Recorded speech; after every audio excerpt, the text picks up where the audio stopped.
देखिए मित्रों, आज हम लोग पढ़ेंगे ज्यामिति। ठीक है, तो ज्यामिति में जो सबसे पहली बात आती है समतल की, कि क्या समतल क्या होता है।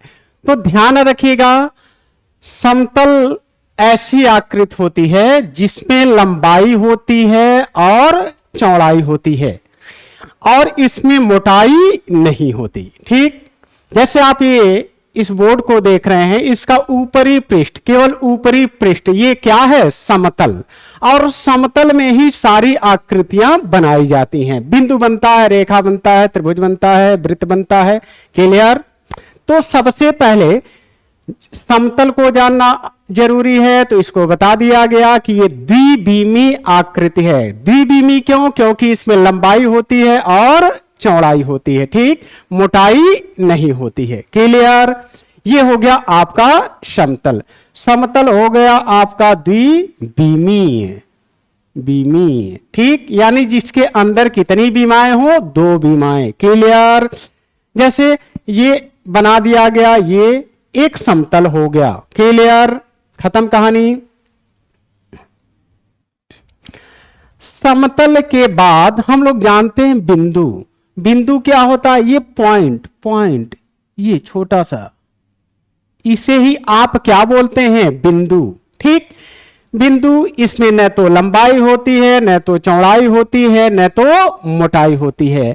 और ये कितने बीमी होती है? इसमें बीमाओं की संख्या शून्य होती है। ध्यान रखेंगे, ये शून्य बीमी संख्या है, आकृति है। ठीक, यानी इसमें बीमाएं नहीं होती, न तो लंबाई होगी, न तो चौड़ाई होगी, न तो ऊंचाई। बीमाएं कैसे ज्ञात करते हैं? देखिए, जिसमें लंबाई होगी एक बीमा, जिसमें चौड़ाई होगी, लंबाई चौड़ाई दोनों होगी, यानी दो बीमा। जिसमें लंबाई चौड़ाई ऊंचाई होगी, कितनी बीमाएं हो जाएंगी? तीन बीमी, 3D 2D। ठीक, क्लियर? तो बिंदु हो गया, फिर रेखा।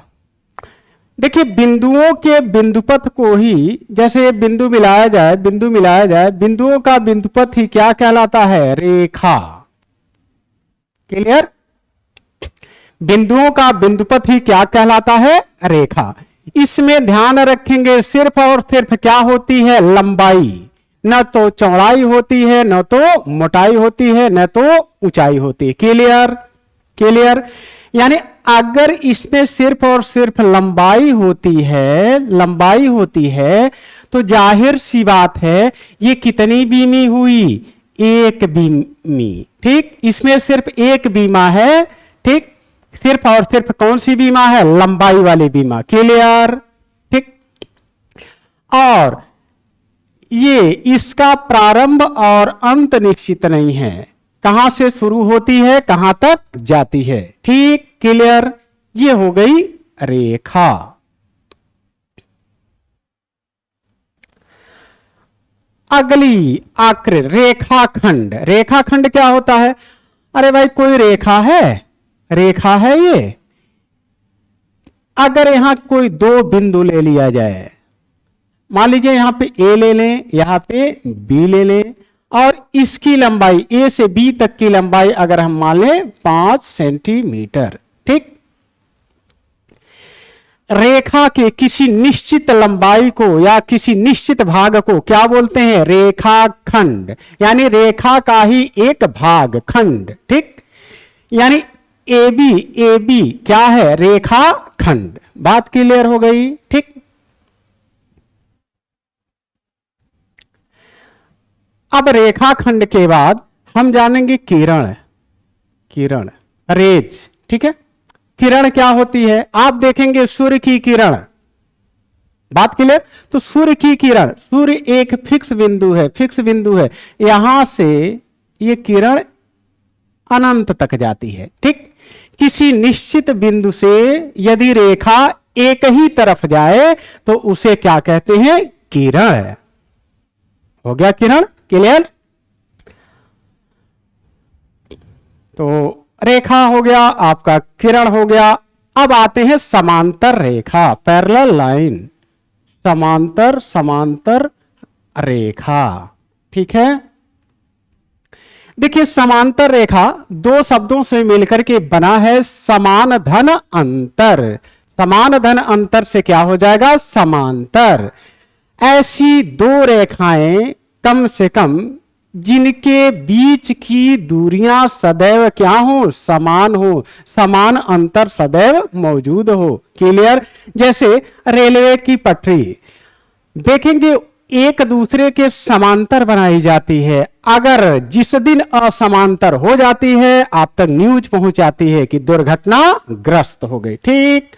या देखेंगे कोई भी फोर व्हीलर है, अगर चलती है जो लकीर बनती है समान दूरी पर बनती है, यानी वो दोनों के बीच की सदैव दूरियां क्या होती हैं? बराबर। ऐसी रेखाओं को आप क्या बोलते हैं? समांतर रेखा। तो ध्यान रखिएगा, अगर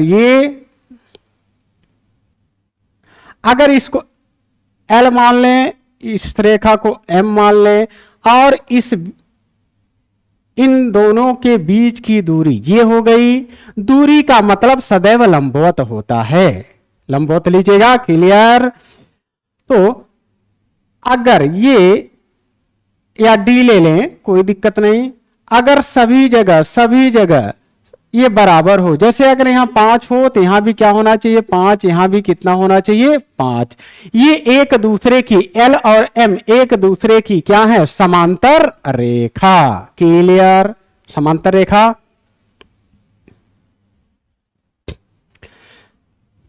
समांतर रेखा हो गया, उसके बाद लंबवत रेखा, परपेंडिकुलर लाइन। ठीक? लंबवत रेखा क्या होती है? अगर ये कोई रेखा है, इसका नामकरण कर देते हैं ए बी। ठीक? इस पर कोई अन्य रेखा एम एन। ठीक? अगर कोई रेखा ए बी है, उस पर एम एन 90 डिग्री का कोण बनाए, तो एम एन लंब हुआ किस पर? ए बी पर। ध्यान रखेंगे, एम एन लंब हुआ किस पर? ए बी पर। यानी एम एन कैसी रेखा है? लंबवत रेखा। क्लियर?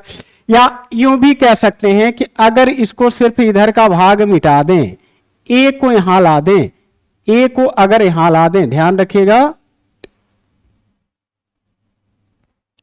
इसको फिर से बना लेते हैं हम लोग। ये ए बी हो गया, इसको एम रख लें। ठीक? ये अगर एक दूसरे पे 90 डिग्री का कोण बनाता है, तो यहां पर ध्यान रखिएगा ए एम लंबवत है ए बी पे, और ए बी भी लंब है किस पर? एम एन पर। ठीक? तो इसको लिख सकते हैं एम उल्टा टी बनाइएगा, लंबवत का निशान होता है ए बी पर। या दूसरी भाषा में कह सकते हैं ए बी लंब है ए एम पर, क्योंकि देखिए इसके साथ भी ए बी कितने अंश का कोण बनाता है? 90 अंश की। बात खत्म हो गई, लंबवत रेखा। ठीक?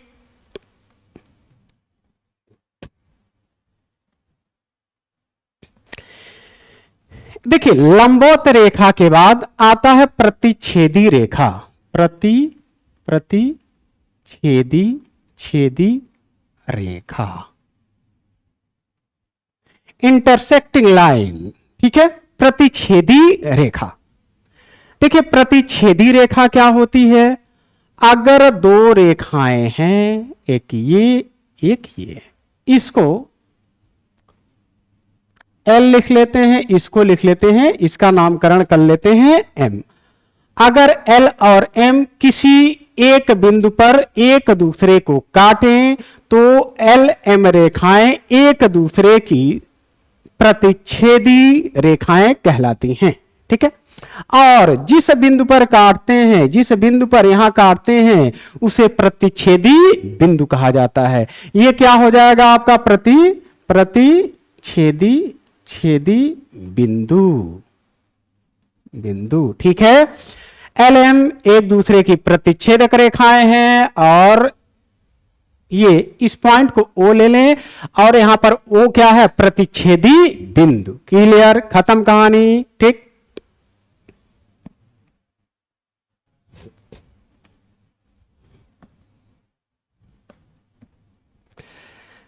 आगे देखिए, इसके बाद हम जानेंगे कि कोण क्या होता है।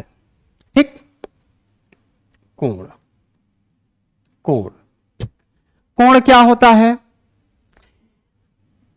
दो रेखाओं के बीच के झुकाव को, ध्यान रखिएगा कि दो रेखाएं हैं, अगर इसको रख लें ए बी, इसको रख लें सी, ठीक है, ये दो रेखाओं के बीच के झुकाव को, ये झुकाव को ही क्या बोलते हैं, कोण। ठीक, क्लियर। कोण क्या होता है? दो रेखाओं के बीच के झुकाव को ही क्या बोलते हैं, कोण। ठीक,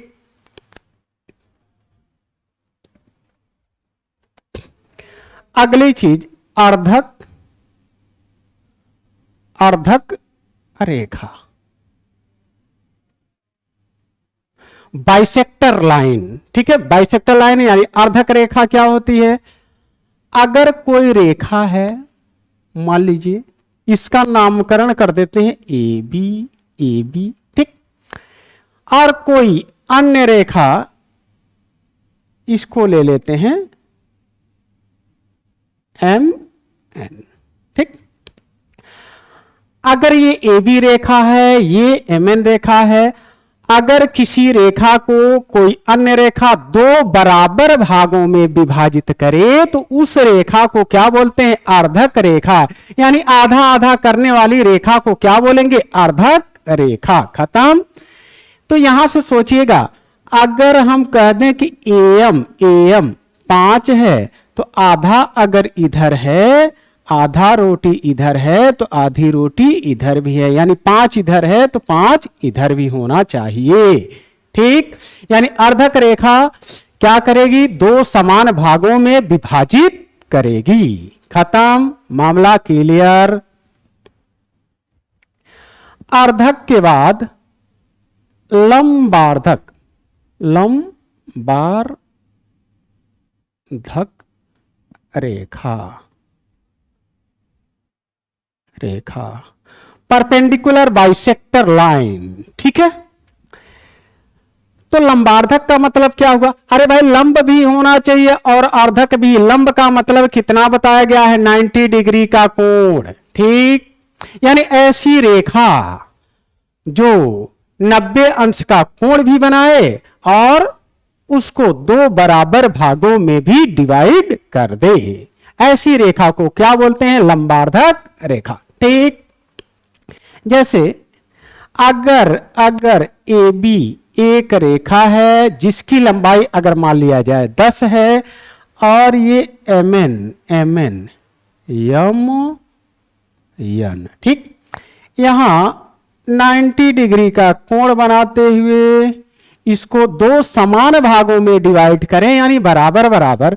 अगर ये 20 है या 10 है, तो 10 है तो एम कितना होगा, 5, और एन बी क्या होगा, ये भी कितना होना चाहिए, 5, और ये एक दूसरे पर कितने अंश का कोण बनाए, 90 अंश का। तो ऐसी रेखा को क्या बोलते हैं, लंबार्धक रेखा। खत्म, लंब भी हो और अर्धक भी। ठीक, देखिए अभी तक हम कोण को जान चुके हैं। ठीक, तो कोण को जान चुके हैं। अभी बताया गया कि कोण क्या होता है, दो रेखाओं के बीच के झुकाव को ही क्या बोलते हैं, कोण। अब समझेंगे कोण अर्धक, अर्धक रेखा, कोण अर्धक रेखा। ठीक, angle bisector line, angle bisector line. Clear. Angle bisector line क्या होता है, पहले तो एंगल बना लें, कोण तो बना लें। मान लीजिए ये ए बी और ये एम ले लेते हैं, कुछ भी ले लें, कोई दिक्कत नहीं।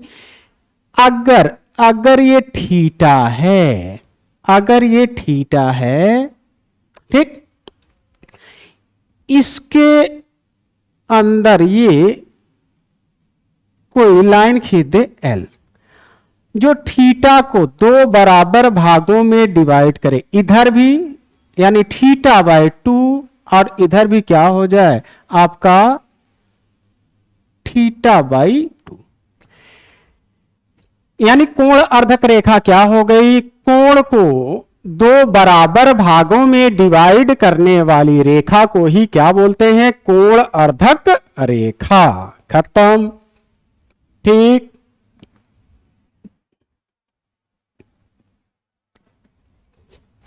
हाँ, उदाहरण के तौर पे एक ऐसे भी समझ सकते हैं कि अगर ये ए बी और ये सी है, इस टोटल कोण का मान अगर हम 60 अंश ले लें, कितने अंश ले लें, 60 ले लें, तो ये वाली लाइन एल ले लेते हैं। अगर इधर भी 30 अंश हो जाए, इधर भी कितने अंश हो जाए, 30 अंश हो जाए, तो अब बीएल क्या होगी, ए कोण ए बी सी की कोण अर्धक रेखा। ठीक, टोटल मैंने बताया था ये कितने अंश का, 60 अंश का। देखेंगे ये इस कोण को बीएल क्या किया, दो बराबर भागों में डिवाइड कर दिया, काम खत्म।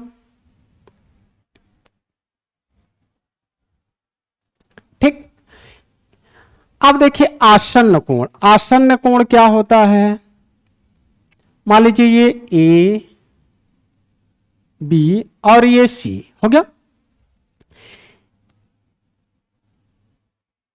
इसको ले लीजिए एल और इसको एक और ले लें एम। एक आकृत और बना लेते हैं हम लोग, ध्यान रखिएगा। जैसे ये कोण हो गया ए बी सी, यहां पर कोई लाइन पी है, ठीक। अगर ये θ1 हो, ये क्या हो θ2, देखिए अगल बगल के कोण को ही क्या कहते हैं, आसन्न कोण। इसकी निशानियां होती हैं कि ध्यान रखेगा, ये कोण बन रहा है, कोण बन रहा है, एक रेखा इसके शीर्ष से होकर के गुजरेगी, यानी इसका शीर्ष क्या होगा, एक ही बिंदु पर होगा, और एक लाइन दोनों में क्या होगी, कॉमन। देखेंगे ऊपर वाले में ए बी पी, किस वाले में, ए बी पी में भी आप लाइन देखेंगे बीपी मौजूद है, और नीचे पी बी सी, इसमें भी कौन लाइन मौजूद है, पी। ठीक, ये मिल गई। शीर्ष यहां दोनों का एक ही है और एक लाइन दोनों के बीच में कॉमन है। तो अब ऐसे अगल बगल के कोण यानी θ1 और θ2 ये क्या हो जाएंगे, एक दूसरे के आसन्न कोण। ठीक, क्लियर, हटा दें। जैसे इसमें समझ लेते हैं, ये θ1 ये θ2, इसको ले लेते हैं θ3, हो गया। आप देखेंगे θ1 θ2 अगल बगल के कोण हैं, ये एक दूसरे के आसन्न हो जाएंगे, आसन्न कोण, यानी θ1 और θ2 एक दूसरे के आसन्न हैं, लेकिन θ1 θ3 आसन्न नहीं है। देखेंगे θ1 और θ2 इज नॉट इक्वल टू नहीं होगा, ध्यान रखिएगा, इसको समझिएगा, आसन्न नहीं है, किसके, θ3 के। ठीक, क्योंकि ये अगल बगल के कोण नहीं है, यहां आ गया ये θ3 ये θ1। ठीक, हाँ, लेकिन θ2 और θ3 ये आसन्न कोण हैं, क्योंकि देखिए एक लाइन ये दोनों में कॉमन है, अगल बगल के कोण θ2 θ3। ठीक, ये आसन्न हो जाएंगे, θ2 और θ3। ये हो गया आपके, ये हो गए आपके आसन्न कोण। क्लियर हो गया मामला।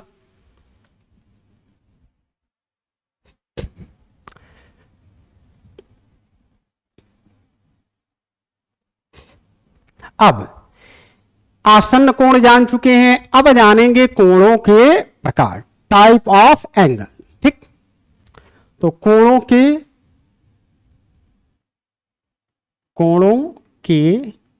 प्रकार, कोणों के प्रकार समझ लेते हैं। देखिए सबसे पहले ध्यान रखिएगा, न्यून कोण। न्यून कोण, देखिए न्यून कोण क्या होता है, बना लीजिए इसको ए, इसको बी, इसको सी। अगर ये थीटा है, अगर कोण का मान 0 से बड़ा हो और 90 अंश से छोटा हो, किससे बताया, 0 अंश से बड़ा और 90 अंश से छोटा, तो ऐसे कोण को क्या बोलेंगे, न्यून कोण। तो लिख लीजिएगा थीटा ये बड़ा होना चाहिए 0 से और छोटा होना चाहिए किससे, 90 अंश से। तो ये हो गया आपका न्यून कोण। जैसे उदाहरण के तौर पे 2 अंश का कोण, यहां अगर 2 अंश रहे तो ये भी क्या होगा, न्यून कोण। अगर 72 अंश रहे तो भी क्या होगा, न्यून कोण। 89 तक ये न्यून कोण। ठीक, जो 90 आ गया तुरंत इसका मामला बदल जाएगा, 0 से बड़ा होना चाहिए, 90 से छोटा। क्लियर। अगला समकोण।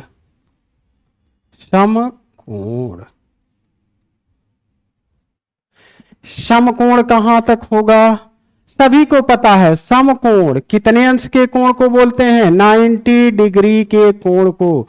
अगर ए बी सी है तो अब ये कोण, ये थीटा इक्वल टू कितने अंश का होना चाहिए, 90 डिग्री का। थीटा इक्वल टू 90 डिग्री, तब इसे क्या बोलेंगे, समकोण।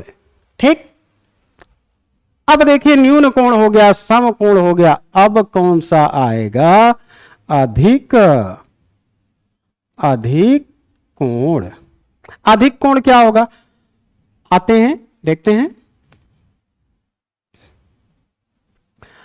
जैसे ये इस कोण को आप क्या बोलेंगे, अधिक कोण। इसका नामकरण कर लेते हैं ए बी सी। ठीक, अधिक कोण कितने अंश तक जाता है, ध्यान रखेंगे 90 अंश से बड़ा होना चाहिए। ठीक, थीटा, और छोटा कितने अंश से होना चाहिए, 180 से। ठीक, 180 से कम और 90 से ज्यादा।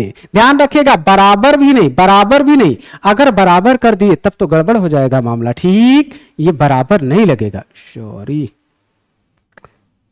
यानी 90 अंश से बड़ा होना चाहिए थीटा को और लेस देन 180। ठीक, क्लियर। तो ऐसे कोण को आप क्या बोलेंगे, अधिक कोण। अब लिख लीजिए ऋजु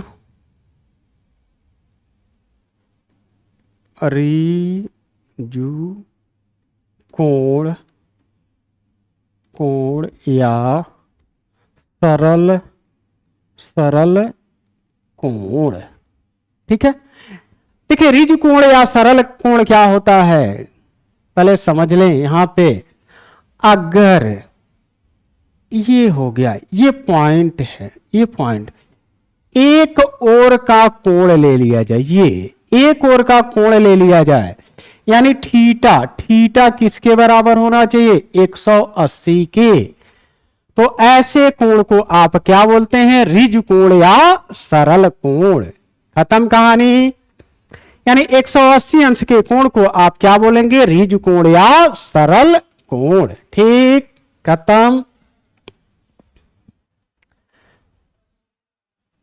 बृहत कोण यानी रिफ्लेक्स एंगल। ठीक है, बृहत कोण क्या होगा, अगर थोड़ा सा हम इसको ऐसे कर दें, देखिए ये कोण, ये वाला, अगर ये थीटा हो, ठीक, तो ऐसे कोण को क्या बोलेंगे? बृहत कोण। ध्यान रखना है जो थीटा का मान होगा बड़ा होना चाहिए किससे? 180 से।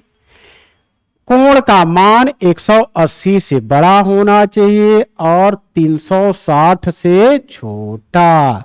तो ऐसे कोण को आप क्या बोलेंगे? बृहत कोण, रिफ्लेक्स एंगल। क्लियर? खत्म कहानी। ठीक, हटा दें। तो 0 अंश से बड़ा और 360 से छोटा। अभी ये बृहत तक पहुंच चुका था लेकिन संपूर्ण नहीं हुआ था, तो संपूर्ण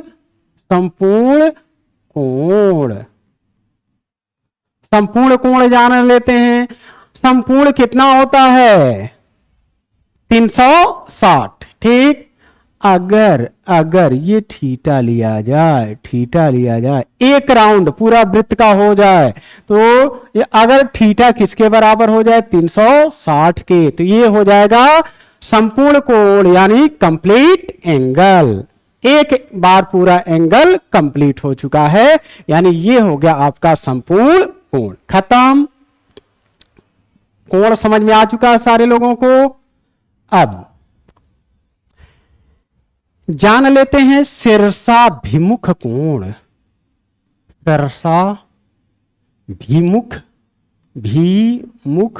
भिमुख कोण। देखिए शीर्षाभिमुख कोण क्या होता है?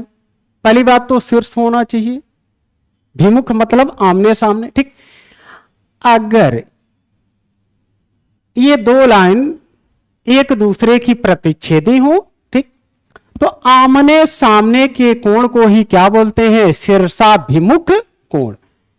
जैसे इसका नामकरण कर लें L, इसका नामकरण कर लें M।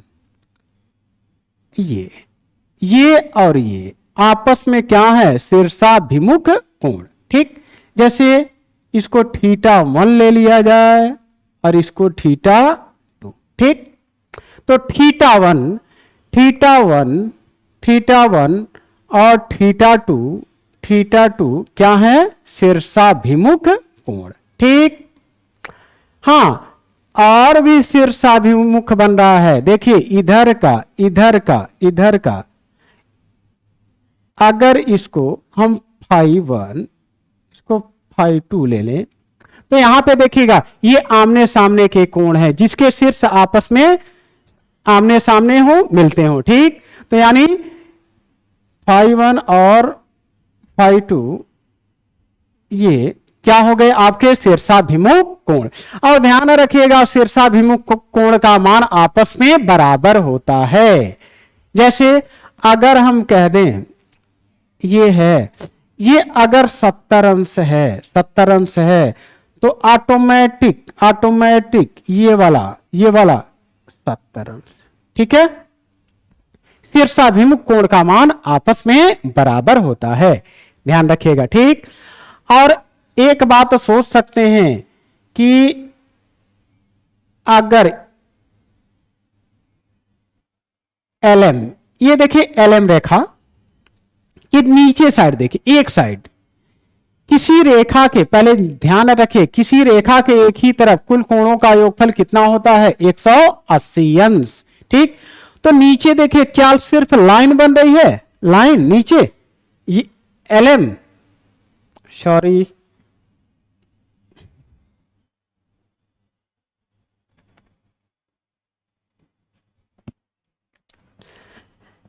देखिए ये था, ये LM रेखा थी, LM, ये बता दिया गया था 70। तो आप कहे कि शीर्षाभिमुख कोण बराबर होते हैं, ये भी ऑटोमेटिक 70 एक साइड। LM देखिए कि नीचे साइड ये क्या एक रेखा है, और एक रेखा के इस साइड कुल कितने अंश का कोण बनना चाहिए? 180। 180 रोटी में से ये 70 तो अकेले दाब गया, ये बचा कितना? इधर बचा 110। अगर ये 110 अंश है तो इसके ये शीर्षाभिमुख ये है, देखिए आमने सामने, तो इसको भी कितना होना पड़ेगा, मजबूरी में 110 होना पड़ेगा। खत्म कहानी। तो बात समझ में आ चुकी होगी कि शीर्षाभिमुख कोण आपस में बराबर होते हैं। ठीक है। अब अगली बात, अगर कोई दो रेखाएं समांतर या असमांतर हो, ठीक, कोई दो रेखाएं हो चाहे समांतर हो या असमांतर, इसे कोई एक तिर्यक रेखा काटती हो। अगर ये तिर्यक रेखा काटती हो तो कुल कितने कोण बनते हैं, जरा गिनिए। ये θ1 ले लेते हैं, ये θ2, 1 नंबर 2 नंबर, ठीक, ये θ3, ये θ4, ये ले लेते हैं θ5, इसको ले लेते हैं θ6, इसको ले लेते हैं θ7, इसको ले लेते हैं θ8। कुल कितने कोण बन गए, 8 कोण। ठीक, क्लियर। यहां से 8 कोण का निर्माण होता है। तो थोड़ा अगर ध्यान देंगे, θ1 और θ3 ये कैसे कोण है, शीर्षाभिमुख कोण। यानी अगर इसको 40 अंश कर दे तो ऑटोमेटिक ये 40 अंश, और θ2 θ4 ये भी क्या है, शीर्षाभिमुख कोण। ठीक, और यहां भी 5 7 शीर्षाभिमुख, 6 8 ये भी क्या हो गए, शीर्षाभिमुख कोण। ठीक, इसमें एक और बना देता हूं मैं, इस साइड देख लीजिए छोटा सा। ठीक, देखिए ये शीर्षाभिमुख कोण अब जान चुके हैं। अब जानिए अंतः एकांतर कोण, ये वाला, इसका एकांतर ये वाला होता है, ये एक का अंतर करके। अगर ये इसको फाई ले लिया जाए, φ1, ये φ2, ठीक है। तो अब ये दोनों क्या है, एकांतर कोण। और कैसे एकांतर कोण है, अंतः एकांतर कोण। ठीक, अगर इसको ले लें, कुछ भी बीटा ले लेते हैं, बीटा अंश, तो इसका एकांतर देखिए, इधर वाला, इस साइड वाला, इस साइड वाला, ये β1 ले लेते हैं, इसको बीटा।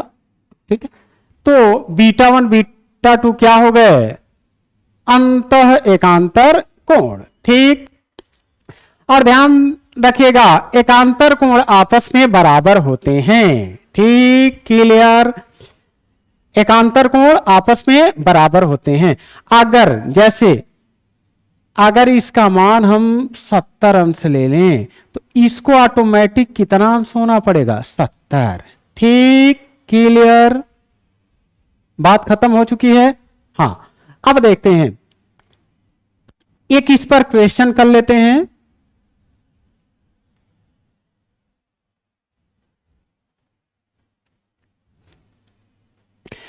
देगा ऐसे एक लाइन दे देगा और ऐसे खींच दिया इसने, और कह देगा कि ये मान लीजिए 40 अंश है, ये 40 अंश है, और फिर कहेगा आठों कोण ज्ञात कीजिए। आप तो टेंशन में पड़ जाएंगे कि आठों कोण कैसे ज्ञात करेंगे, कोई दिक्कत नहीं। ठीक, पहले ऊपर देखिए, इसका नामकरण कर लें LM। देखेंगे LM के एक साइड ये है, एक रेखा हो गई, उसके ऊपर एक साइड यहां तक 40 है, यहां तक 40, तो ये वाला कितना होना चाहिए, 140। क्यों, क्योंकि एक रेखा के एक ही तरफ कोणों का योगफल कितना होता है, 180। 180 रोटी में से ये 40 लेके अकेले बैठा है, इधर कितना हुआ, 140 रोटी। ठीक, क्लियर। फिर दिमाग लगाते हैं अन्य। देखिए ये 40 है, इसका शीर्षाभिमुख ये वाला ये 40, तो ये भी 40 शीर्षाभिमुख, ठीक। और इस 40 का एकांतर ये भी 40, क्योंकि एकांतर कोण क्या होते हैं, आपस में बराबर होते हैं, ठीक। और इस 40 का ये शीर्षाभिमुख ये भी कितना हो गया, 40 अंश। मामला क्लियर, ठीक। देखिए 8 में से 4 को हमने निपटा दिया। अब अगले मुद्दे की बात कर लेते हैं। अभी आपने बताया कि इधर ये टोटल 180 में से 40 लेके गया, ये 140। अगर ये 140 तो इधर वाला इसका शीर्षाभिमुख ये भी 140 और इसका एकांतर ये भी कितना हो गया, 140 अंश। और इसका शीर्षाभिमुख इधर बचा है ये भी हो जाएगा 140, ठीक। तो उम्मीद करता हूं कि ये बात समझ में आ चुकी होगी। एक क्वेश्चन और करा देता हूं, फिर आगे बढ़ा जाएगा, ठीक है। फटाफट 2 लाइन खींचिए, चाहे समांतर हो या असमांतर कोई फर्क नहीं पड़ता है। इस कोण का मान दे दिया है 60 अंश, ठीक। अरे भाई 60 अंश दे दिया है तो इसका शीर्षाभिमुख ये क्या होगा, 60। इसका ये एकांतर 60 का ये एकांतर ये क्या होगा, 60। इसका ये शीर्षाभिमुख 60। क्लियर। अब देखिए इसको LM रख लीजिए।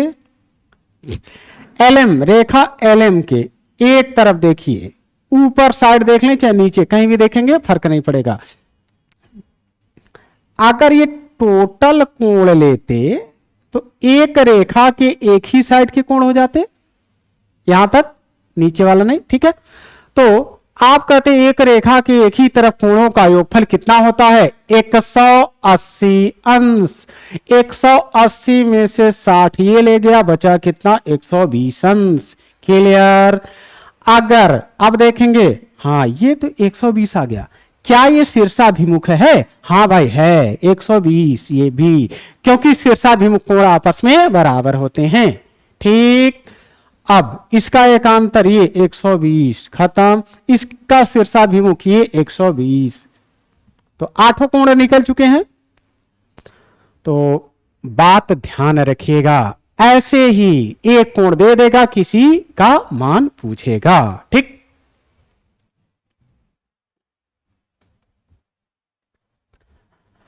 तो इतनी बातें आपको समझ में आ चुकी हैं। अगली चीज, पूरक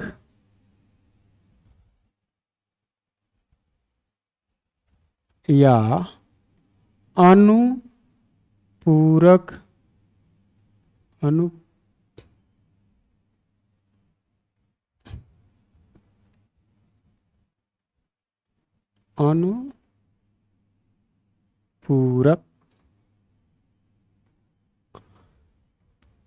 पूरक या अनुपूरक कोण, ठीक है।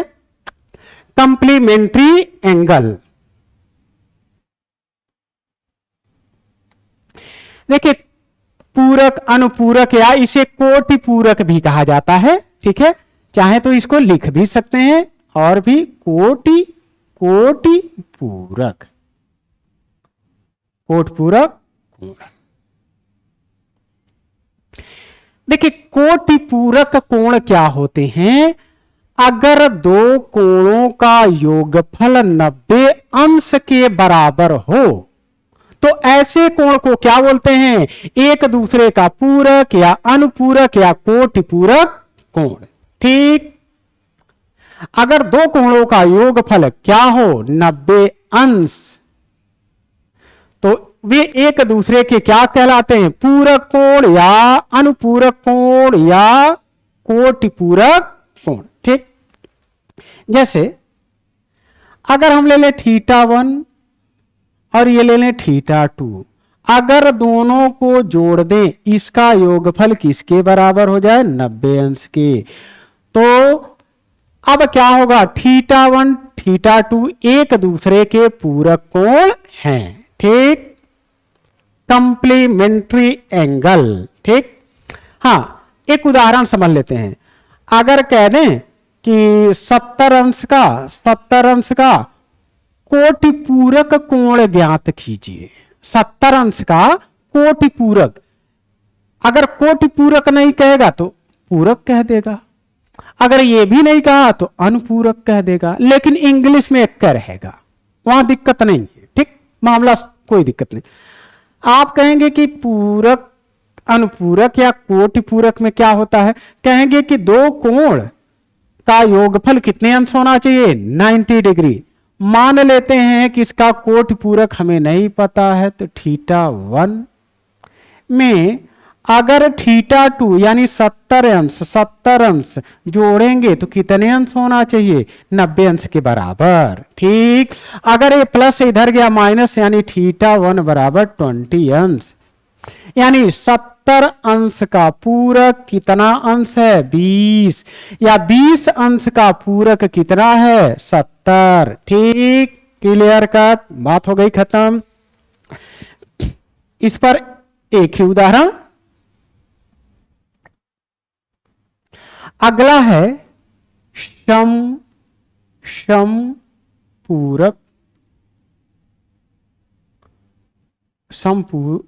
समपूरक कोण। ठीक है, देखिए समपूरक क्या होता है, सप्लीमेंट्री एंगल। ठीक है, समपूरक क्या होगा, अगर दो कोणों का योगफल 180 अंश हो जाए। कितने अंश, 180 अंश, यानी θ1 प्लस θ2 का मान किसके बराबर हो जाए, 180 अंश के, तो θ1 θ2 एक दूसरे के क्या कहलाएंगे, समपूरक कोण। ठीक, मामला क्लियर। अगर दो कोणों का योगफल क्या हो जाए, 180, तो वे एक दूसरे के समपूरक कोण कहलाते हैं। खत्म कहानी। एक उदाहरण ले लेते हैं। पूछेगा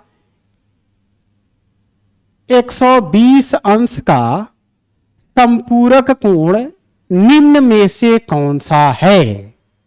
ठीक, तो कहेंगे इसका समपूरक कैसे ज्ञात करें, हमें पता है θ1 में θ2 जोड़ दें तो कितने अंश के बराबर होना चाहिए, 180। अगर मान लेते हैं θ1 हमें नहीं पता है, θ2 दिया है 120 बराबर कितना होना चाहिए, 180। ये प्लस इधर गया माइनस, यानी θ1 बराबर 60 अंश। ठीक, यानी 120 अंश का समपूरक क्या होगा, 60 अंश, या 60 अंश का समपूरक क्या होगा, 120 अंश। खत्म, ये हो गया समपूरक। अगली बात, रैखिक युग्म के कोण। रैखिक युग्म के कोण, ध्यान रखिएगा, रैखिक युग्म के कोण, बस कुछ नहीं, एक रेखा ले लें ए बी, इसकी एक साइड ये कोई लाइन ले लें एम एन। देखिए रैखिक युग्म के कोण क्या होते हैं, रेखा के एक ही साइड के कोण क्या कहलाते हैं, एक दूसरे के रैखिक युग्म के कोण। युग्म का मतलब होता है जोड़ा। ठीक, युग्म। ठीक, अगर ये θ1 ले ले, इसको θ2 ले ले, तो θ1 का रैखिक युग्म का कोण कौन सा है, θ2 का θ1। ठीक, एक दूसरे के ये क्या है, रैखिक युग्म के कोण।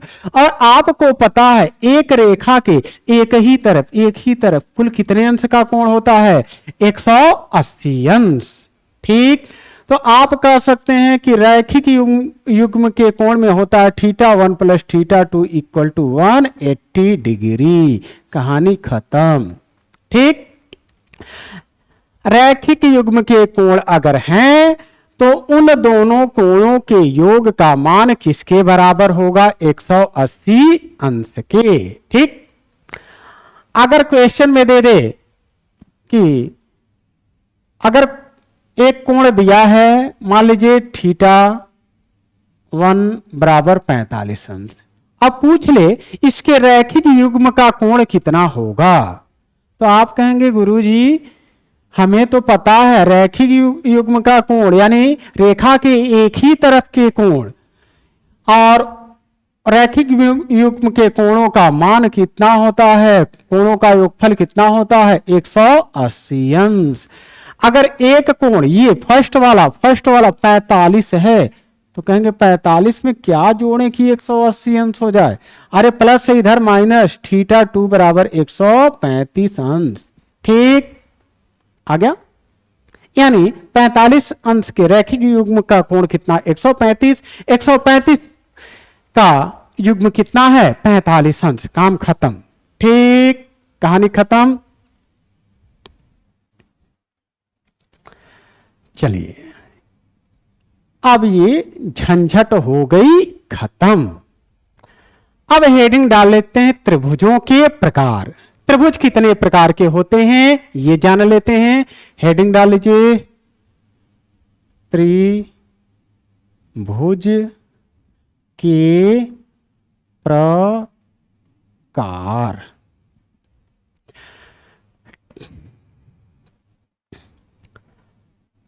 पहले ध्यान रखिएगा कोष्ठक में लिख लीजिएगा भुजाओं के आधार पर। ठीक है, टाइप ऑफ ट्रायंगल। ठीक,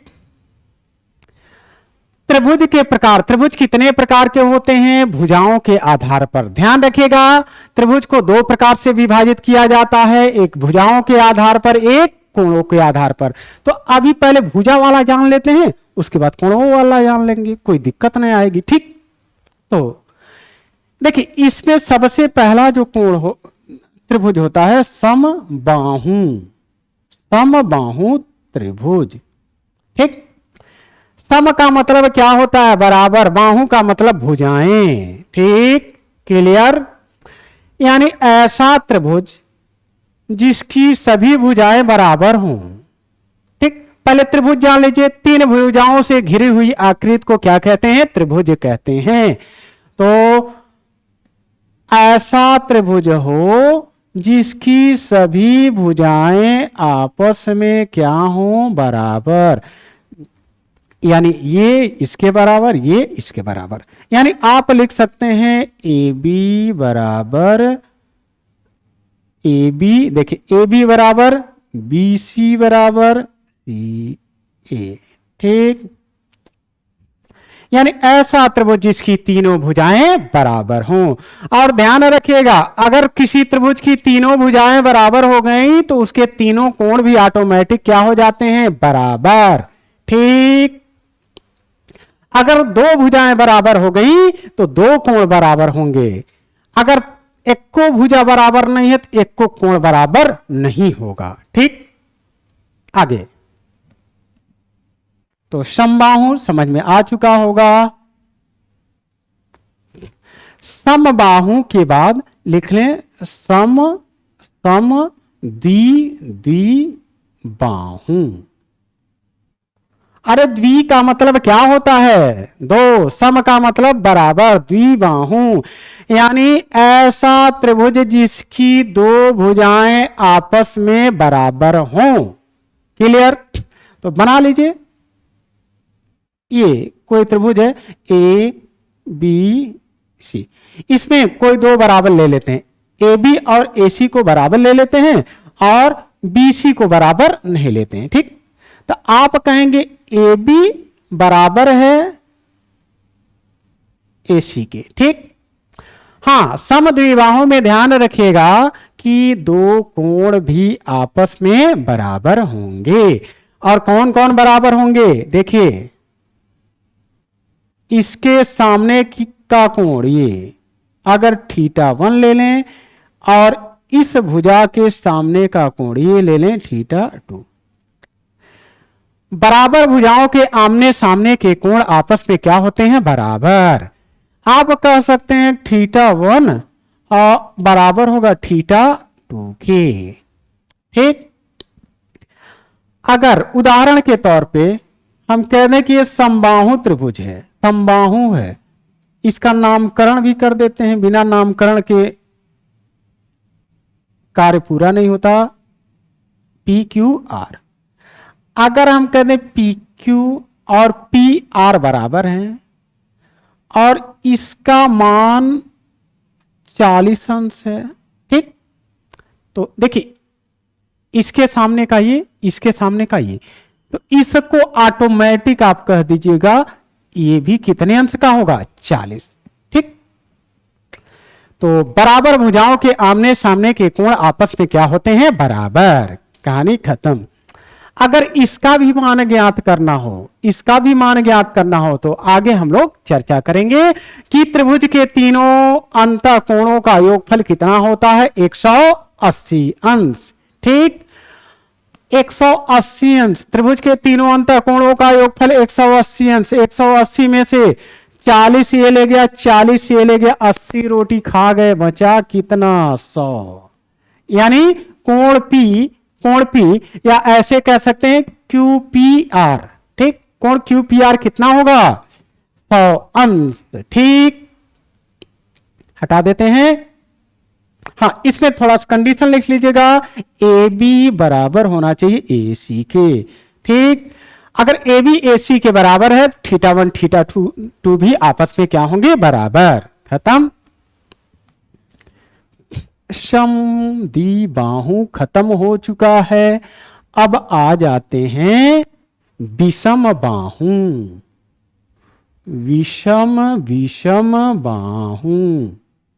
विषम बाहु त्रिभुज। ठीक, अरे विषम बाहु है यानी कोई भुजा बराबर नहीं, सब अपने आप अलग अलग। ठीक, अगर भुजाएं बराबर नहीं हैं तो जाहिर सी बात है, मैं बता चुका हूं, कोण भी आपस में बराबर नहीं होंगे। अगर ये ए बी सी त्रिभुज है तो ए बी भुजा is not equal to B C, is not equal to C A, यानी तीनों भुजाएं आपस में बराबर नहीं हैं तो कोण भी आपस में बराबर नहीं होंगे। अगर इसको θ1 ले लें, इसको θ2 ले लें, इसको क्या ले लें, θ3, तो आप कहेंगे θ1 is not equal to θ2 is not equal to θ3। ठीक, ऐसे त्रिभुज को आप क्या कहेंगे, विषम बाहु त्रिभुज। खत्म कहानी। तो ये विषम बाहु खत्म हो गया। देखिए, भुजाओं के आधार पर ये 3 प्रकार के त्रिभुज होते हैं, तीनों खत्म हो गए। अब लिख लेते हैं त्रिभुजों के प्रकार। त्रिभुज के प्रकार, ध्यान रखिएगा, त्रिभुज के प्रकार,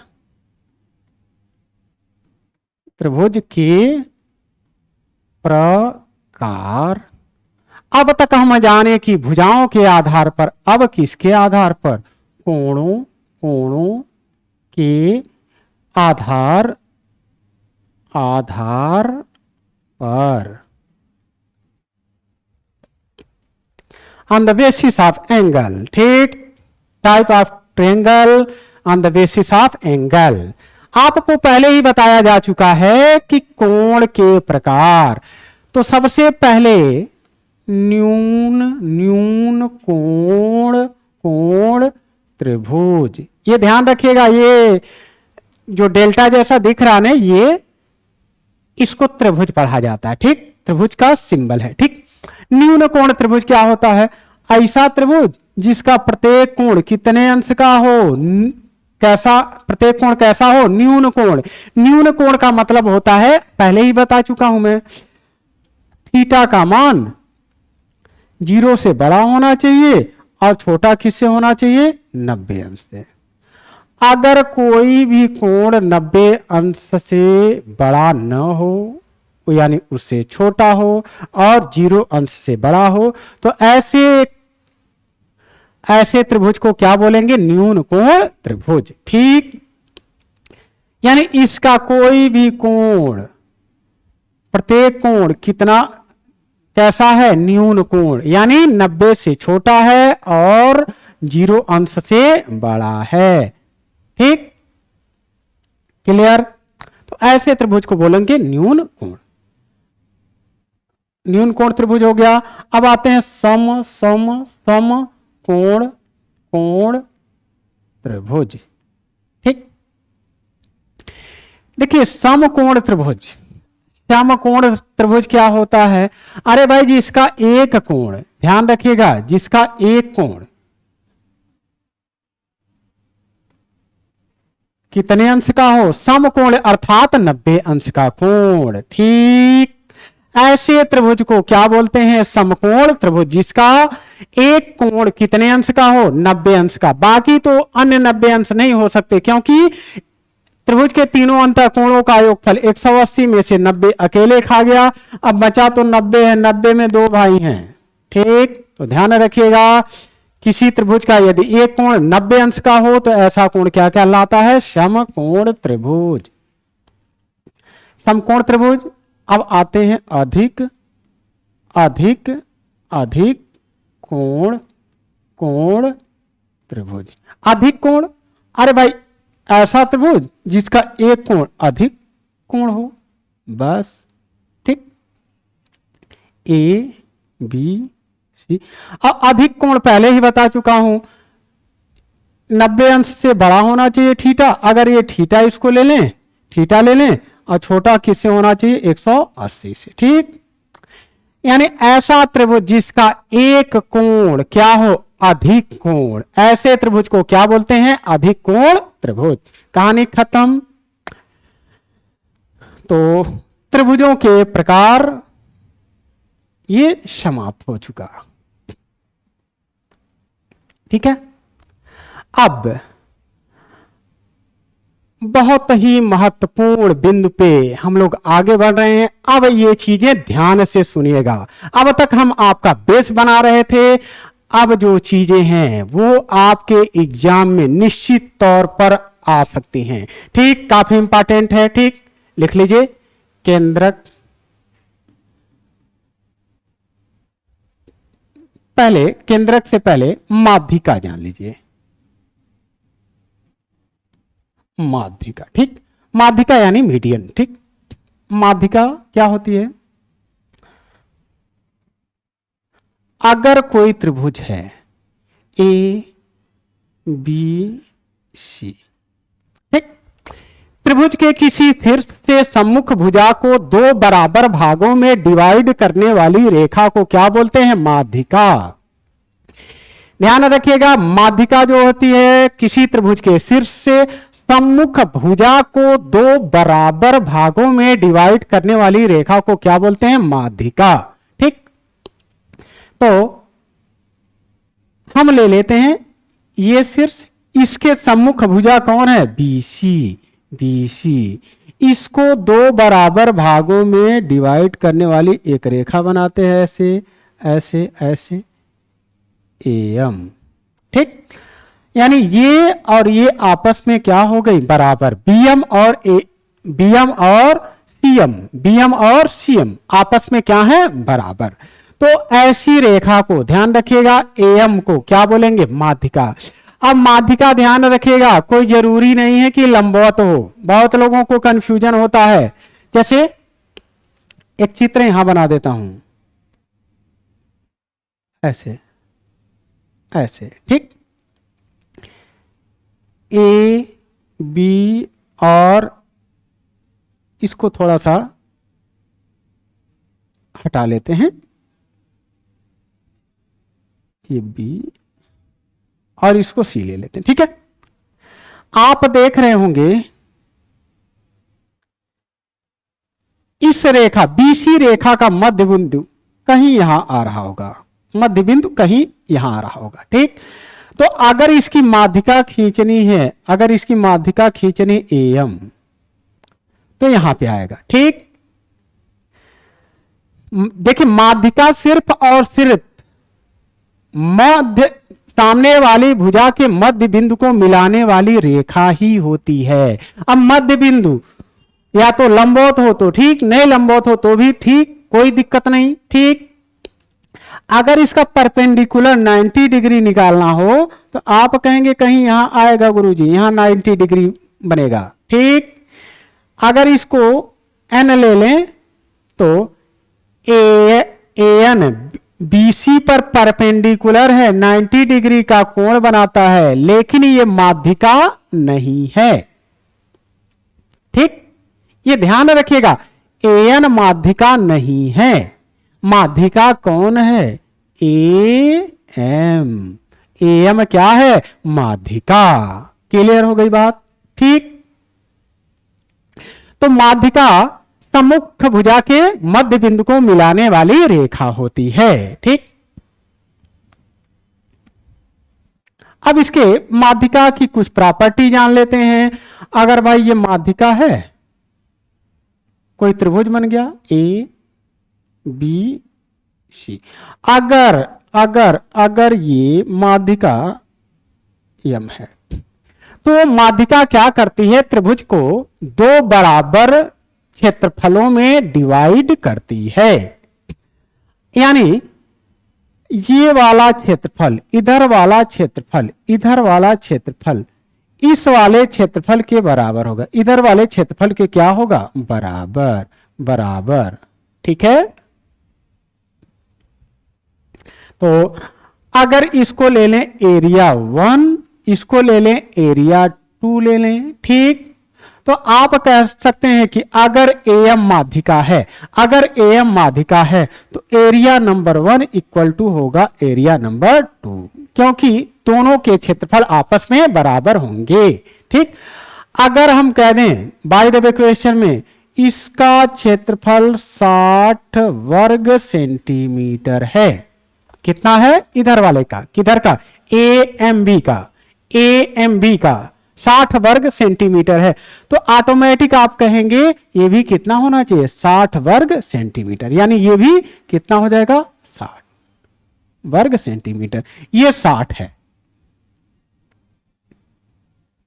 ठीक है, और पूरे त्रिभुज का क्षेत्रफल कितना हो जाएगा? अरे 60 रोटी ये, 60 रोटी ये, टोटल कितना हो गया? ये टोटल हो गया कितना? 120 वर्ग सेंटीमीटर। ठीक, क्लियर?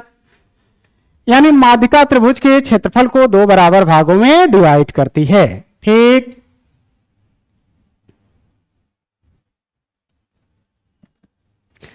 और ध्यान रखिएगा अगला पॉइंट, किसी त्रिभुज के अंदर कुल कितनी माध्यिकाएं खींची जा सकती हैं? 3। क्यों? क्योंकि 3 शीर्ष हैं, तीनों शीर्षों से अलग अलग भुजाओं पे, अपने सम्मुख भुजाओं पर क्या करेंगे? मध्य बिंदु को मिलाते हुए रेखा खींच देंगे। तो ये इस शीर्ष से सम्मुख भुजा ये है, इस पर बनाइए एम। ठीक, इसको बनाइए एम एन, इधर कर दें सी, ये कर दें। ठीक, अब देख रहे होंगे इस क्रिया से कुल कितने त्रिभुज बने? 6 त्रिभुज। कैसे? देखिए एरिया नंबर 1, ये हो गया एरिया नंबर 2, ये हो गया एरिया नंबर 3, ये हो गया एरिया नंबर 4, ये हो गया एरिया नंबर 5, ये हो गया एरिया नंबर 6। क्लियर? यहां पर 6 त्रिभुज बन रहे हैं, देख लीजिएगा 1 2 3 4 5 6। और अगर ये सभी माध्यिका हैं एम, बीएन और सीओ, तो क्या होगा? सभी एरिया आपस में बराबर होंगे। A1 इक्वल टू A2 बराबर, A3 बराबर A4 equal to A5 equal to A6।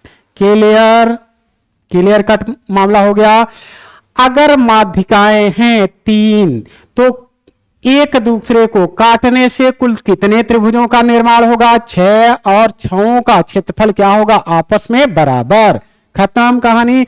जैसे उदाहरण के तौर पे इसको इस यहां ओ रख लीजिए, OMC, OMC ये वाला त्रिभुज,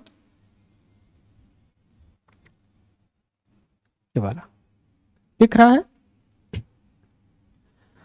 अगर हम कह दें इसका क्षेत्रफल, क्षेत्रफल है 15 मीटर स्क्वायर, ठीक, और मैं पूछ दूं सभी त्रिभुजों का पूरे त्रिभुज का क्षेत्रफल बताइए, बड़े वाले ABC का, तो आप कहेंगे 15 ये खाया, तो इसको भी ये बराबर होगा, ये भी 15 खाएगा, 30, ये भी 15 खाएगा, ये भी 15 खाएगा, ये भी 15 खाएगा, ये भी 15 खाएगा, 15 15 15 15 15 15 चौके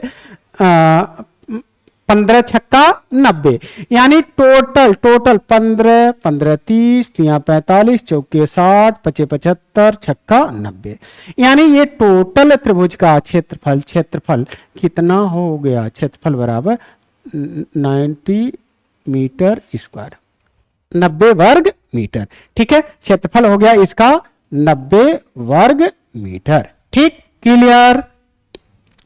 तो बात समझ में आ चुकी होगी। थोड़ा सा इसमें और तांत्रिक क्रिया का हम लोग प्रयोग करते हैं, ध्यान रखिएगा।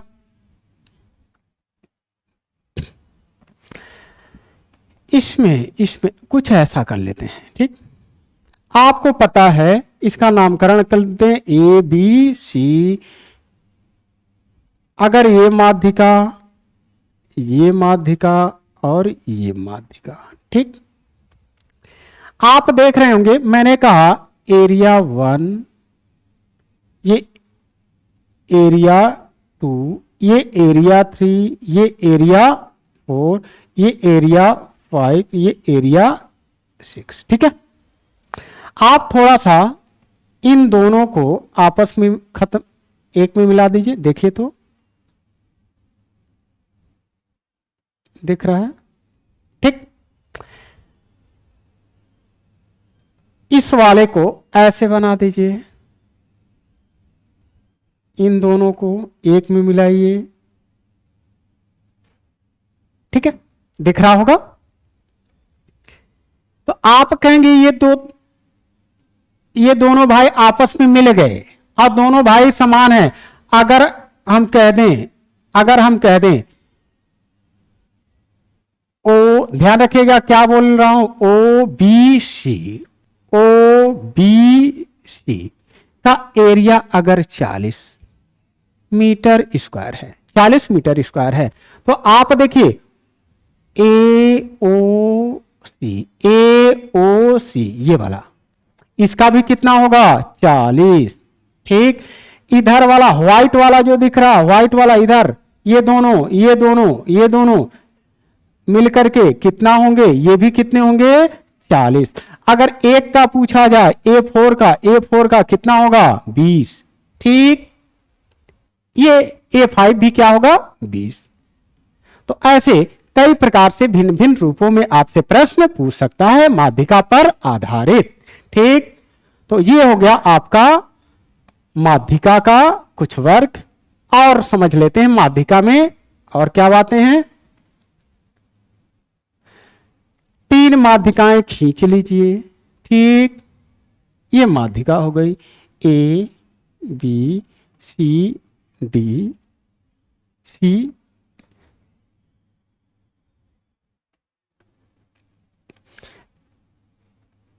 हो गया।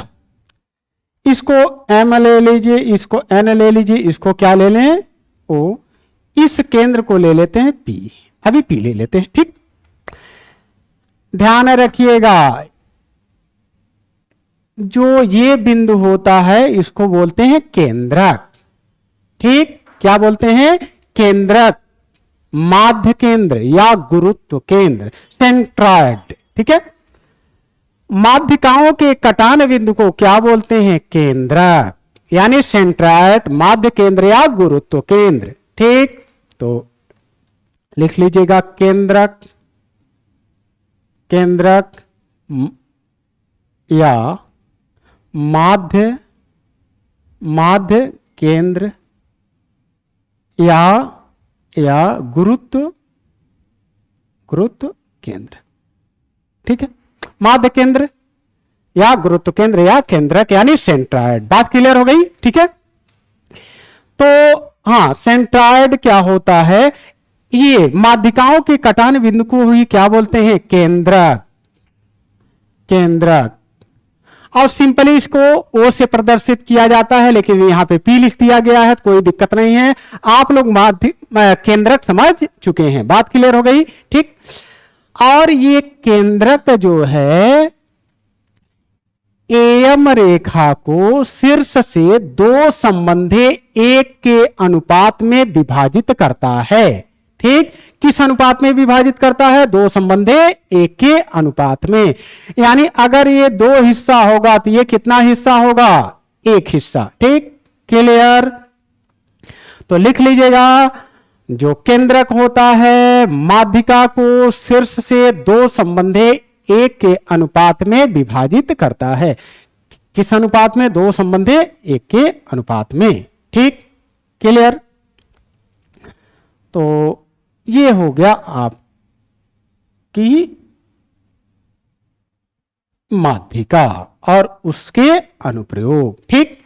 अब आगे समझ लेते हैं, आगे क्या है, अंतः केंद्र। अंतः केंद्र क्या होता है कि अगर कोई त्रिभुज है, अगर कोई त्रिभुज है उसके कोण अर्धकों का कटान बिंदु क्या होता है, अंतः केंद्र होता है कोण अर्धकों का कटान बिंदु। ध्यान रखिएगा, यानी अगर इस कोण का अर्धक यहां खींचे, हम यहां खींचे, और इस कोण का भी अर्धक, अर्धक का मतलब आधा करने वाला बताया जा चुका है, और इसका भी अर्धक हम यहां ऐसे आ जाएगा, ठीक। ये हो जाएगा आपका अंतः केंद्र, ठीक। कोण अर्धकों के कटान बिंदु को ही क्या बोलते हैं, अंतः केंद्र। और अंतः केंद्र से, ये अंतः केंद्र से त्रिभुज की भुजाओं की लंबवत दूरियां आपस में बराबर होती हैं। क्या बताया गया, अंतः केंद्र से त्रिभुज के भुजाओं की लंबवत दूरियां आपस में बराबर होती हैं, ठीक। यानी अगर यहां से हम इस पर परपेंडिकुलर डाल दें, अगर इसको O ले लें, इसको M ले लेते हैं, या यहां से इस पर भी लंबवत डाल दें, ये 90 डिग्री लंबवत, यानी ये दूरी का मतलब ही होता है लंबवत, बात समझ लीजिएगा, ठीक है। क्योंकि आगे मैं दूरी शब्द का प्रयोग करूं तो समझिएगा लंबवत, ठीक। तो यहां से जितना बड़ा OM होगा इसको रख लेते हैं N, तो OM बराबर होगा ON। अगर इधर भी कहीं लंबवत डालने, इसको K रख लेते हैं, तो इक्वल टू क्या होगा, OK, ओके, ठीक।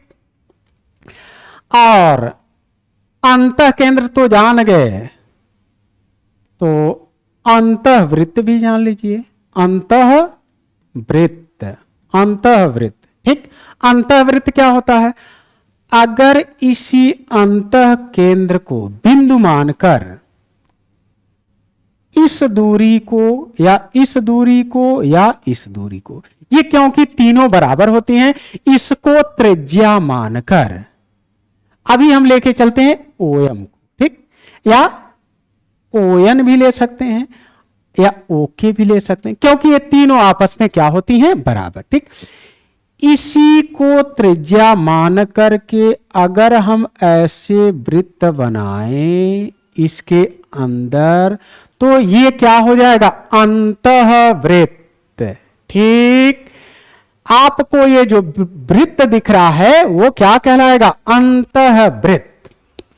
तो अंतः केंद्र आपको समझ में आ चुका होगा, किसी त्रिभुज के कोण अर्धकों का कटान बिंदु से भुजा पर डाले गए लंब की लंबवत दूरी को त्रिज्या मान करके अगर वृत्त बनाया जाता है तो उस वृत्त को क्या बोलेंगे, अंतःवृत्त।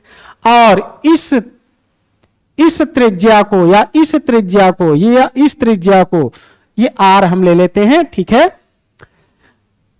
इस त्रिज्या को क्या बोलेंगे? अंतःवृत्त की त्रिज्या। काम खत्म। तो अंतः केंद्र हो गया। अब ले लेते हैं अंतः केंद्र के बाद परि परि परिकेंद्र। परिकेंद्र, परिकेंद्र क्या होता है? कोई दिक्कत नहीं, एक त्रिभुज बना लीजिए, ठीक। ए बी और सी, ये त्रिभुज बन गया। ठीक है, परिकेंद्र कैसे प्राप्त होता है? किसी त्रिभुज के भुजाओं के लंब समद्विभाजकों, ध्यान रखिएगा, लंब, लंब का मतलब कितने डिग्री का कोण होना बनना चाहिए? 90 डिग्री का। समद्विभाजक मतलब समान दो बराबर भागों में डिवाइड करने वाला, बताया जा चुका है पहले। यानी किसी त्रिभुज के भुजाओं के लंब समद्विभाजकों का कटान बिंदु ही क्या कहलाता है? परिकेंद्र, ठीक। यानी ए बी का लंब समद्विभाजक ऐसे कहीं आएगा, ऐसे खींच लेंगे, ठीक। ए सी का लंब समद्विभाजक कहीं ऐसे मान लेते हैं, ठीक है, ये ऐसे आ जाएगा कहीं, ठीक है। मैं थोड़ा चित्र में विचित्र बनाता हूं तो इसके लिए टेंशन मत लीजिएगा, ठीक है। ये लंब समद्विभाजक यहां कहीं आ गया, ठीक। इस कटान बिंदु को ही क्या बोलेंगे? परिकेंद्र, ठीक। किसी त्रिभुज के भुजाओं के लंब समद्विभाजकों का कटान बिंदु ही क्या कहलाता है? परिकेंद्र। और परिकेंद्र से ही परिवृत्त की रचना होती है। परिकेंद्र से क्या होती है? परिवृत्त की रचना। ध्यान रखिएगा, परिकेंद्र से त्रिभुज के सभी शीर्षों की दूरियां समान होती हैं। अगर इसको ओ ले लें और ए, और इसको इधर ले लेते हैं बी, तो ओ बी, और ये ले लेते हैं ओ सी, ठीक। तो आप कह सकते हैं ओ ए बराबर होना चाहिए ओ बी, बराबर होना चाहिए ओ सी, क्योंकि ये क्या है? परिकेंद्र की त्रिज्या। ध्यान रखेंगे, ये क्या होगी? परिकेंद्र की त्रिज्या। और इस केंद्र को बिंदु मानकर अगर यहां तक की शीर्ष की दूरी लेकर के अगर हम वृत्त खींचें तो ये क्या बन जाएगा? परिवृत्त। किसी भी त्रिभुज का परिवृत्त, ठीक। तो थोड़ा सा परिकेंद्र में और बातें हम लोग जान लेते हैं। भिन्न भिन्न दिशाओं में परिकेंद्र कहां स्थित होता है? तो भिन्न भिन्न दशाओं में परिकेंद्र, ठीक। तो पहले न्यून कोण के लिए, न्यून कोण त्रिभुज, ठीक। न्यून कोण में क्या होता है? परिकेंद्र। अगर ये न्यून कोण त्रिभुज है ए बी सी, ठीक, क्लियर। तो परिकेंद्र जो होगा त्रिभुज के अंदर स्थित होता है। बात क्लियर हो गई। परिकेंद्र न्यून कोण में त्रिभुज के अंदर स्थित होता है। ये हो गया आपका परिकेंद्र, ठीक। और समकोण में देखते हैं, इसको हटा दें, ये पॉइंट नोट कर लीजिएगा, डायरेक्ट एग्जाम में पूछा जा सकता है, ठीक। समकोण में, समकोण त्रिभुज में क्या होता है? ये समकोण बन गया, ठीक। ए बी सी, देखिएगा समकोण में परिकेंद्र जब यहां से आप लंबवत दूरी लेंगे इधर कहीं, ठीक आएगा, फिर इसको कहीं इधर लेंगे, इधर ले लीजिए, ये यहां आ जाएगा, ठीक। फिर इधर से इसको काटेंगे, ये आएगा यहां पे, ये यहां पे, ठीक है, ठीक, क्लियर। तो ध्यान रखिएगा, समकोण त्रिभुज में परिकेंद्र ये कर्ण होता है, कर्ण के मध्य बिंदु पर स्थित होता है। समकोण त्रिभुज में ध्यान रखिएगा, बहुत बार क्वेश्चन पूछा गया है, समकोण त्रिभुज में परिकेंद्र कहां होता है? कोण के मध्य बिंदु पर। लिख लीजिएगा, कोण के किस पर? मध्य बिंदु पर। ठीक, क्लियर कट, खत्म कहानी। तो समकोण के बाद अधिक कोण त्रिभुज में, अधिक कोण त्रिभुज में, ठीक है। अधिक कोण त्रिभुज में क्या होता है भाई? ये भी देख लिया जाए, यहां टेंशन खत्म कर देते हैं। देखिए, अधिक कोण पहले ही बताया जा चुका, ये ऐसे ऐसे, ठीक, ऐसे ए बी और ये सी। अधिक कोण, ये देखिए अधिक कोण बना है थीटा, ठीक। अगर इसको हम काटते हैं इधर इधर इधर इधर, तो ये कहीं इधर आता है, ठीक। फिर इसको काटेंगे, कहीं इधर आएगा, ठीक। फिर ये भुजा बची है, इसको ऐसे निपटाएंगे, ठीक। ये आएगा ऐसे, ठीक। ये हो गया आपका परिकेंद्र। तो ध्यान रखिएगा, ये दोनों पॉइंट याद रख लीजिएगा कि समकोण त्रिभुज में परिकेंद्र कोण के मध्य बिंदु पर स्थित होता है, लेकिन अधिक कोण त्रिभुज में क्या होता है? अधिक कोण के सामने, अधिक कोण के सामने, ये सामने होगा, त्रिभुज के बाहर स्थित होता है, ठीक। मैंने क्या बताया? अधिक कोण त्रिभुज में परिकेंद्र अधिक कोण के सामने, इधर, ठीक, अधिक कोण के सामने त्रिभुज के बाहर स्थित होता है, ठीक। कहानी खत्म हो चुकी है, याद कर लीजिएगा, ये डायरेक्ट बिंदु पूछ सकता है आपके एग्जाम में, ठीक। एक लास्ट मुद्दा और बचा है, उसको समाप्त करके क्लास समाप्त कर दी जाएगी, ठीक है। अभी बचा है लंब केंद्र, लंब केंद्र। अरे भाई, लंब केंद्र क्या होता है? लंब डालेंगे, ठीक, कहानी होगी खत्म। अगर ये कोई त्रिभुज है, ठीक, किसी शीर्ष से सम्मुख भुजा पर यदि लंब डाला जाए, तो पहले लंब डालिए, इससे इस पर लंब डालिए। लंब डालने का मतलब है 90 डिग्री का कोण बनना चाहिए, ठीक। यहां शीर्ष से इस पर लंब डालिए, यम हो चुका एन, इसको ले लेते हैं पी, ले लेते हैं ओ यहां लेंगे हम लोग, ठीक। बात समझ लीजिएगा, ओ, क्योंकि सामान्यतः जो केंद्र होता है ओ से ही डिनोट किया जाता है। डिनोट किसी से भी करे, कोई मुद्दा नहीं है, मूल मुद्दा जाने कि लंब केंद्र होता क्या है, ठीक। यानी सब ये कितने अंश का होना चाहिए? 90 डिग्री, ठीक, क्लियर। ये भी 90, ये हो गया। यदि किसी त्रिभुज के शीर्ष से सम्मुख भुजा के लंबों को मिलाया जाए, तो उससे प्राप्त होने वाला कटान बिंदु ही क्या कहलाता है? ये कहलाएगा कटान बिंदु, क्या कहलाएगा? लंब केंद्र, ठीक। यानी त्रिभुज के शीर्ष से सम्मुख भुजा को पर डाले गए लंबों का कटान बिंदु ही क्या कहलाता है? लंब केंद्र, ठीक। तो लंब केंद्र में भिन्न भिन्न स्थितियां हैं, तो पहले लिख लीजिएगा न्यून कोण त्रिभुज में। तो न्यून कोण त्रिभुज में आप देख रहे होंगे, ये न्यून कोण त्रिभुज बना है, ये न्यून कोण त्रिभुज बना है। न्यून कोण त्रिभुज में लंब केंद्र त्रिभुज के कहां होता है?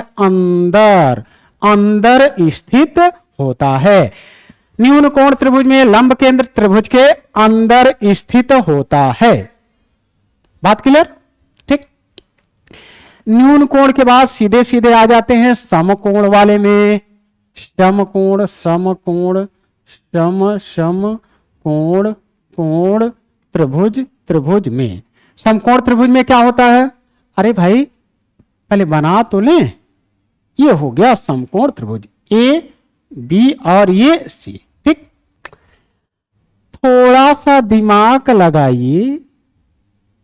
अगर यहां से ये शीर्ष हुआ, सम्मुख भुजा पर लंब डालिए, तो आप देख रहे हैं लंब तो यहां पड़ा, यहां पड़ा।